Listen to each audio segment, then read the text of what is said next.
Hi అండి అందరికీ. ఇప్పుడు మామిడికాయల సీజన్ వచ్చేసింది కదండి. నేను చిన్న చిన్న ముక్కలతో మామిడికాయల పచ్చడి అయితే పెట్టాను. ఈ వీడియోలో ఈ పచ్చడిని ఎలా పెట్టానో చూపిస్తానండి. 3 మామిడికాయలు తీసుకున్నాను. వాటిని శుభ్రంగా కడిగేసి తుడిచేసుకున్నాను. వాటిని కట్ చేసిన తర్వాత లోపల జీడంతా తీసేసి నీట్గా తీసేసుకున్న తర్వాత చిన్న చిన్న ముక్కలుగా ఇలా కట్ చేసాను.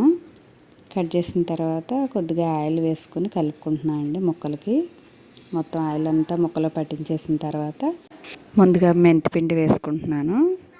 మెంతిపిండి వేసుకున్న తర్వాత ఆవపిండి కూడా వేసుకుంటున్నాను. కొద్దిగా ముక్కలు సరిపడా కారం వేసుకోవాలండి. నెక్స్ట్ మొత్తం కలిపేసుకున్న తర్వాత కొద్దిగా మనకి రుచికి సరిపడా ఉప్పు కూడా వేసుకుంటున్నాను. నెక్స్ట్ వెల్లుల్లిపాయలను కూడా వలిసేసుకుని వాటిని కూడా వేసేసుకున్నాను. వేసుకున్న తర్వాత శుభ్రంగా ఒకసారి కలిపేసుకుని డిష్లోకి తీసేసుకున్నాను అండి. తర్వాత ముక్కలకు సరిపడగా ఆయిల్ వేసుకోవాలండి. ఈ పచ్చడి 1 మంత్ వరకు నిల్వ ఉంటుంది.